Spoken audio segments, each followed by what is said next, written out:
evening, everybody. My name is Amuta. I'm working in Indian Embassy. So I have a lot of questions, but for time being, I'm saying little bit questions. So in Islam, why there is no caste system? Yes, sister. Okay, my second question Sister, ask the first question. After I reply, you can ask the second question. Okay, fine. Give me the answer. Sister asked the question, why in Islam there's no caste system? Because in Islam we believe that all the human beings are equal, unlike in Hinduism. Quran says in Surah Hujurat, chapter 49, verse number 13, Ya ayyuhan nasu inna khalaqnakum min zakarin wa unsa wa ja'alnakum shu'uban wa qaba'ila lita'arafu inna akramakum indallahi atqakum inna Allaha alimun khabir. O humankind, we have created you from a single pair of male and female and have divided you into nations and tribes so that you shall recognize each other, not you shall despise each other. And the most honored in the sight of Allah subhanahu wa ta'ala is the person who has taqwa. The criteria for judgment in the sight of Almighty God for a human being to be superior to the other human being, it's not sex, it's not caste, it's not color, it's not wealth, it's not age, but it is taqwa, it is God consciousness, it is piety, it is righteousness. The only way one human being can be superior to the other human being, it's not by wealth, it's not by age, it's not by sex, but it is by piety, it is by God consciousness, it's by righteousness. Unlike Hinduism, when we read the Vedas, it's mentioned that Almighty God, He created the Brahmin class, the learned class from the head. That's the first caste. Then He created the warrior class, the Kshatriyas, from the chest. Then from his stomach and thighs, He created the business community, the Vaishyas. And from the feet, He created the Shudras, that's the untouchables, that's the lower caste. So this is what is mentioned in the Vedas. In Islam, we believe that all the human beings are equal. We don't believe that one human being is superior to the other human being because of birth, because of profession, because of wealth, because of color, because of caste. So Islam is a universal religion. Unlike in the Vedas, what they say that you have to stick to your profession. Because, it was mainly controlled by the Brahmins, which is again small percentage, minute percentage. And they say that if you're born as a Shudra, you remain a Shudra, you serve the Brahmin, next life maybe you may become a better person. No, this is all ideology.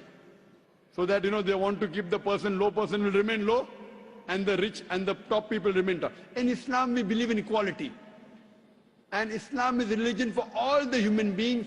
That is the reason Islam is against caste system. Hope that answers the question, sister. Okay, sir, I have one more doubt. So why you are saying the Muslim is Sayyid Muslim or Sunni Muslim or Shia? So what is that? Sister said that why am I saying Sayyid Muslim and Shia Muslim Sunni? I never said Sayyid Muslim, Shia. Muslim is the one who submits his will to Almighty God. In Islam, there is no sect. Allah says in the Quran in Surah Al-Imran chapter 3 verse number 103, وَاتَصِمُوا بِحَبْلِ اللَّهِ جَمِيعًا وَلَا تَفَرَّقُوا. Hold to the rope of Allah strongly and be not divided. There is no Sayyid Muslim and Sunni or this. Yes, the family. Fine, you may belong to a family. You may belong to a Sheikh family. You may belong to Sayyid family. To know your roots, that does not mean a person is superior. A Khan is superior to a Sheikh or a Sayyid. No. It is belonging to your roots. Like how you may come from some family so that you have come from particular land or particular area. If you have come from Konkan region. So this is family background. It doesn't mean one person is superior to the other. The only way one human being can be superior to the other human being is by piety, is by righteousness, is by God consciousness. Hope that answers the question, sister. Okay, second question. Why in Islam marriages no horoscope is seen? Sister asked the question that why in Islam during marriages no horoscope is seen. Because, sister, we don't believe in horoscope. Why there is no date of birth? Based on the date of birth, you are not seeing any horoscope? Yes, sister, I'll come to it. I will tell you what Hinduism says, because I studied Hinduism. In Hinduism, they believe in horoscope. Kundali. You know Kundali? Yeah, I know. It's called Kundali. Yes, you know, sister. When Kundali, you tell your date of birth, then they say that this sun was there, and this Shagun, and this Grahan came. This is a science. But this science is not established science. It's a hypothesis. It says that if you are born on this date, then this Grahan comes and this planet goes there and this. It is a science, but it's not an established science. It's not hard science like what we read in our college, biology, physiology, embryology. It is what they believe. It's an assumption. And then they talk about future. Everything what they mention in the Kundali does not come out to be true. We in Islam are against fortune telling. Quran says in Surah Ma'idah, chapter number 5, verse number 90, Ya alladhina amanu, innamal khamru wal maisiru. Oh, you believe, most certainly intoxicant and gambling, wal anzabu wal aslamu, dedication of stones, divination of arrows, rijsum min amali shaitan. These are Satan's handiwork. Fashtanibu lalakum tuflihun. Abstain from this handiwork that you may prosper. Quran says this fortune telling, divination of arrows, they are Satan's handiwork. Abstain from it that you may prosper. So in Islam, we do not believe in this. You know, many a time, you go in a machine, you put your date of birth, then it comes out there. Something good is going to happen to you in the next 1 week. Even if 100 bad things happen, one good thing will surely happen. The next person goes, it comes horoscope, something bad is going to happen in the next 1 month. So these are statements that are made which are so ambiguous. And all this, you know, parrot goes and picks up a chit, and you come to know your kundali or what your future. So in Islam, we don't believe a parrot can pick up and tell you what is your future, or by reading the palm, or looking at the stars. Islam is against this. And many a time, you get fooled into believing that it is true. And there was a research done that once a psychologist, he was teaching a class of 100 students. And after 1 week, he said, now I have understood your background, everything. I will write about each individual person, about his past and everything. But don't open the chit until I tell you. So he wrote to all 100 students details about the past. Then he said, okay, now open the chits and give me gradation. How much am I accurate? Believe me, more than 95% of the students said the professor was more than 90% correct. The secret was the professor wrote the same thing for everyone. These are such ambiguous statements. What we have to realize is that Islam is against fortune telling, against knowing about the future. That's the reason there's no kundli required. If the kundli was there, yet we find that so many marriages are being broken in Hinduism. Why? What we believe that we have to choose our life partner. And our beloved Prophet Muhammad Sallallahu Alaihi Wasallam said, it's mentioned in Sahih Hadith, that whenever you choose your life partner, you look for 4 things. Beauty, wealth, nobility, and virtue. The best is virtue. The best to choose from a life partner is a virtuous life partner, not kundali. Whether born in October, September doesn't make a difference. The virtue should match. That's the reason a woman in Islam, sister, is called as a muhsana. Muhsana in Arabic means a fortress against the devil. In other religions, including Hinduism, the woman is referred as an instrument of a devil. In Quran, the woman is referred as a muhsana. In Arabic, it means a fortress against the devil. So if you marry a virtuous woman, inshallah, she will prevent the husband from going in the wrong track. Hope that answers the question, sister. Okay, thank you. Yes, sir. I just want to take Shahada.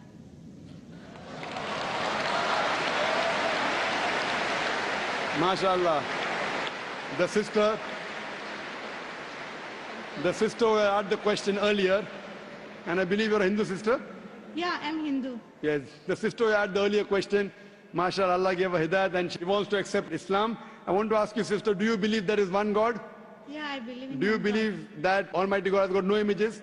Yes, sir, I believe. Yes, and you believe that there's no one to worship besides Allah? Yeah, I believe Allah is the great. Do you believe Prophet Muhammad is the last and final messenger of this God? Yes, I believe. Inshallah, I'll say in Arabic and you repeat it, sister. Ashhadu. I'll say in Arabic and you repeat it, sister, slowly. Okay. Ashhadu. Hashadu Allah. Allah Ilaha. ilaha Illallah. illallah Wa ashhadu. washadu Anna. anna Muhammadan. Muhammadan Abduhu. abdu Wa rasuluhu. wa Wa rasuluhu. rasulu. MashaAllah, sister.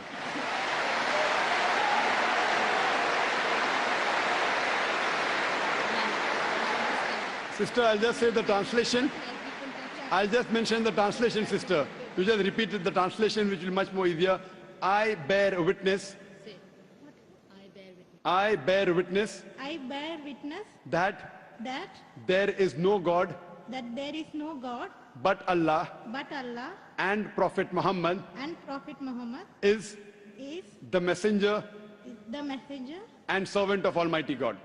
and Servant of Almighty God. servant of Almighty God. MashaAllah, sister. You are a Muslim. May Allah subhanahu reward you. And may Allah grant you Jannah. And sister, as I mentioned earlier, if you have any question, any queries, please don't feel shy. You can contact the local organizations here. If you have any questions, you can even send an email to our organization, islam@irf.net. We have a ladies wing which takes care of any questions, any queries, any problems you have. And sister, see to it that as you keep on learning whatever about Islam, slowly and steadily.